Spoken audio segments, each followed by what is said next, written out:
Having a child with anything that's not normal is so isolating because you feel like nobody would understand what you're going through and you think about it 24/7. So you don't want to then go and talk about it again because it's all you think about. And it's almost too exhausting to even go through the lineage of what's happened. But I have found that since I started talking about Brookie, which was a long time ago, the more open I am, the more either people will come to me with resources or people I can help with mine. So I just started asking people and I just started telling people that this was what was going on. And a friend of my mom who had a daughter that was never treated as a child introduced me to her psychiatrist. Then I had to fill out this exhaustingly long packet to describe her behaviors. And so, to be honest, when the psychiatrist told me that she had severe anxiety, I remember walking out of the office to talk to my husband for a second, and I was crying to him and saying, I don't know who she thinks she is to tell me that my daughter has severe anxiety. She's met her once and read through this packet. She can't, I remember feeling like I can't put my 5-year-old on medicine because just instinctively there seemed something wrong with that. It just seemed like that shouldn't be something because of the stigma that we all have. And I was very resistant toward that and had a hard time coming to grips with trying that approach.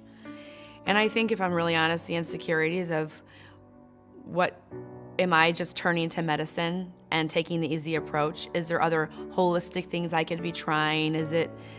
Should I do an elimination diet? Should I do all these things? But yet I had a really well-respected psychiatrist who's dealt with this in the field for very long telling me, this is what you need to do to stop. We've got to stop the vomiting. This is what we need to do. And so I finally just trusted what she had to say. She'd been recommended to me.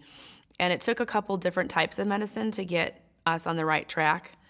But then I kept pushing myself and we got to a medicine that was working. And then I got on medicine because her anxiety was creating anxiety in me.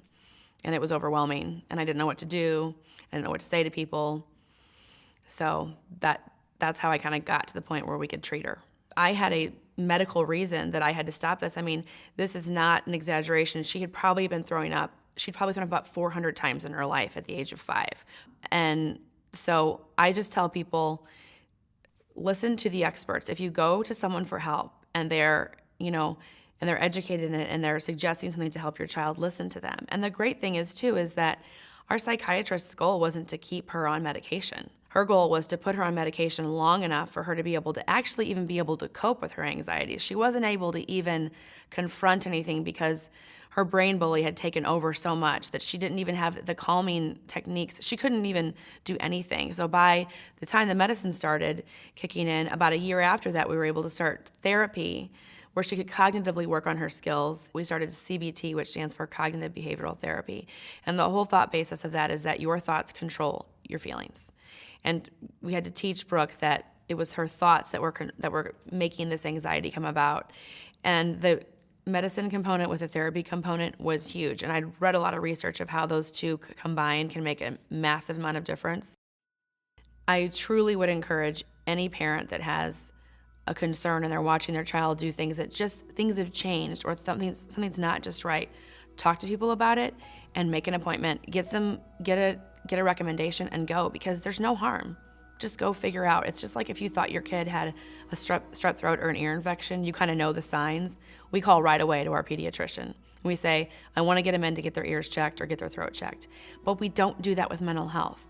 And it boggles my mind.